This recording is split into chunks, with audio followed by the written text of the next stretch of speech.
The Red Bull Ring for the drivers' press conference. Just getting ourselves organised here. From left to right for Group 1, as you can see, we're joined by Valtteri Bottas, Daniel Ricciardo, Lance Stroll, Alex Albon and George Russell. Welcome, everybody. Let's go left to right for this first group. So, Valtteri, we will start with you. Let's throw it back to Silverstone, first of all. Let down by the gearbox. Just how much of a missed opportunity was Sunday? Definitely a missed opportunity. I think still the main thing, is that always those kind of crashes that happen in the first lap, which things into perspective. So I was actually just really glad that I still had a healthy teammate in a good spirit, ready for this race. But the issues, they are not nice, and it's really troubling us, and it's not always like one issue. It's few things here and there, and different things keeps happening. So that means we've not been able to score points. Well, look, let's throw it forward to this weekend. You scored your first podium in Formula One here back in 2014, and you've won here twice. It appears to be a Bottas-style track. Is that fair? I don't know. I mean, I've had good results here, so for sure it's. That's good. I do like the track, good for racing, and especially this weekend with these new generation cars, it's gonna be interesting to see how the sprint weekend works out. But performance-wise, I'm sure we can get points with both cars on both of those days. That would be ideal. You're excited by the sprint? I am, because tomorrow is like immediately straight into action. It's nice. So it's a bit more fast-paced weekend. Okay, thank you, Valtteri. We'll hear more from you in a minute. Daniel, coming to you. Now, let's talk about the Red Bull Ring. You've spent a lot of time at this track in the past. Just share some of your best memories, both on and off the track. Off track was probably the Max and I did like the caravan stuff. So we were towing the caravans. We ended up doing it again in Zandvoort. But I think from memory, the first time we did it was here. And I think it was like a trial run just to make sure that we could then go to Zandvoort and execute well. And we had the whole track to ourselves here, and we had a lot of fun destroying these beautifully presented caravans that we were towing. So that was certainly a really funny off-track memory. And then on track, I mean, I really enjoyed the race here in 2017. It's probably the most jacked up I've ever been from getting a podium. So it was nice to do that, obviously, at the time with Red Bull and, with kind of all the family here. That was a good one. Well, no doubt. Looking forward to a strong weekend this weekend. But can we just throw it back to Silverstone on Sunday? You didn't get much of a birthday present there. No. I guess because Sunday was Seb's birthday. Like the love was already gone and didn't show me much. So it was definitely a pretty, I'd say pretty dark race.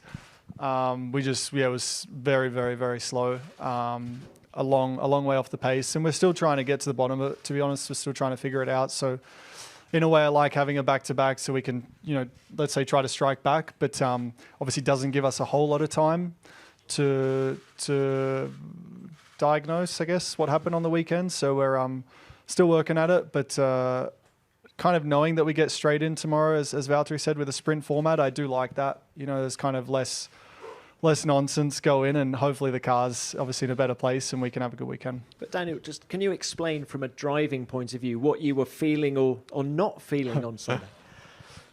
I mean, honestly, the most simple way is like lack of grip. Like it wasn't like, oh, I'm not really feeling like I can hang on to the car here, or I'm worried that I'm just going to spin or do something. It was just I simply didn't feel I had the same grip as every car around me. So it was just operating at a different level from that point of view, and it was accumulative, like over the course around the lap. Like it wasn't just one corner where we were really bad and the rest were okay. It was just as I said, kind of felt like a lack of grip everywhere. So certainly a puzzling race and obviously a frustrating one. And there was certainly opportunities ahead, but we'll come back and maybe it's a good thing not having too long to dwell on it. We're back on track now. All right, best of luck this weekend. Thank you, Daniel. We'll hear more from you later. Lance, coming to you now. Great comeback at Silverstone on Sunday to 11th place. In the dry, do you feel that you've got a fast car underneath you? Yeah, I mean, we had a tough Saturday, so I definitely think we had better pace on Sunday. But there was, a lot that happened in the race, so I think, some of the circumstances kind of played into our hands and helped us, come back on Sunday. But ultimately, I think we're just still lacking, some pace and not as quick as we want to be. But this weekend's a new weekend, so we'll see how we go. But Lance, certainly quicker in the dry relative to the opposition than you are in the wet. Has it been the same issue in the wet at both of the last two races? No, it hasn't been the same issue. I think we have our reasons why we weren't competitive last weekend in the wet. I don't think we really put it all together on Saturday. But no, I think we have some tracks where we're more competitive than others. Silverstone, I think, just generally wasn't our most competitive track compared to, for example, Canada the weekend before that. So, I think we have some ideas why we weren't as competitive as I think we should have been in the wet on Saturday. And if we had to do it again, I think we could do it better. Okay, well, best of luck this weekend. Thank you, Lance. Alex, coming to you now. First up, how are you feeling? Yeah, I feel fine. Thank you. A little bit sore on Monday, and then each day so far has just been getting better and better. So I'm sure by tomorrow it'll be back to 100%. But yeah, it was a little bit of time spent in the hospital and all that kind of thing. But yeah, all okay. What are your recollections of the crash itself? Not much, to be honest. I didn't. It all happened very quickly, and I didn't really. I felt obviously I was hitting the wall, and then at that point it was kind of like a pinball reaction and just going wherever the cars were hitting. But it was just one of them things. Fortunately, Zoo was okay. He had the bigger crash, and he seemed to walk out shortly after. So yeah, there wasn't really much to it. It was a bit of a blur. But yeah, thankfully everyone's okay. What about the car?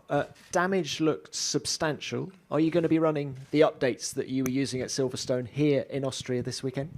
Yeah, I'd say actually maybe even more of an update.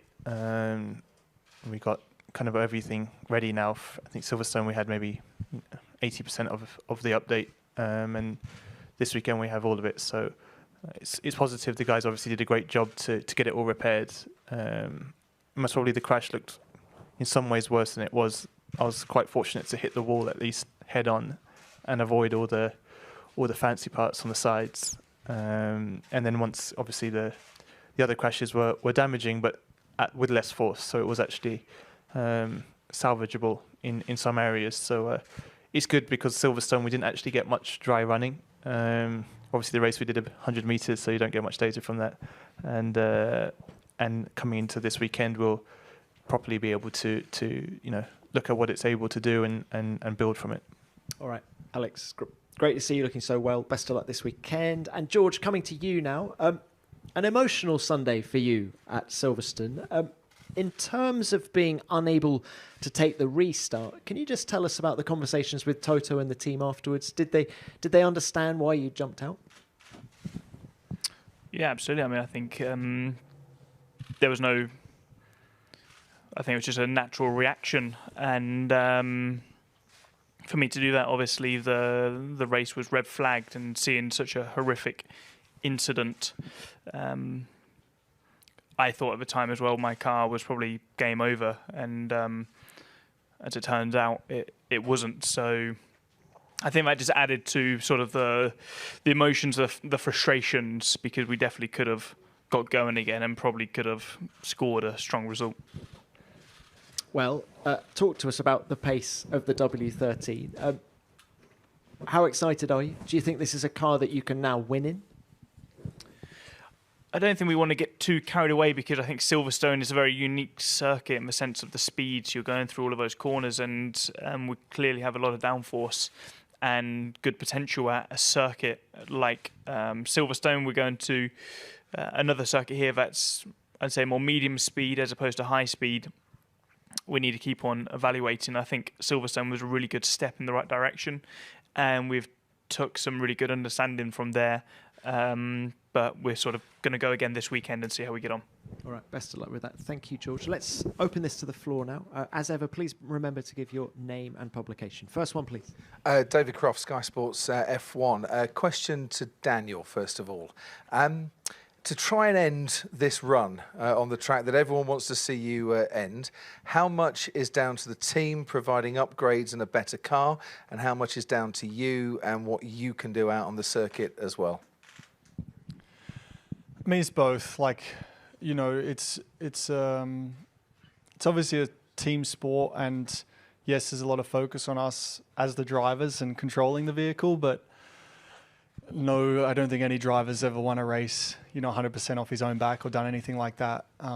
It definitely is collaborative, and it's not.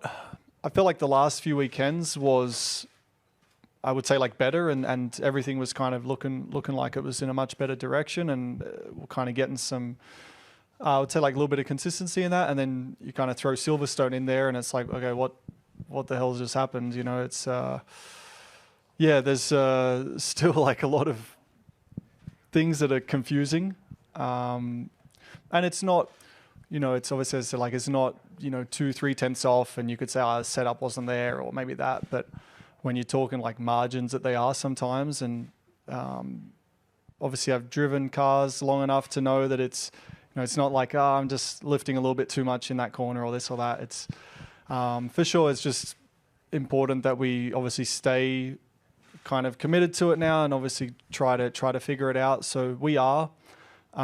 It could happen any weekend. Obviously, I'd love sooner rather than later.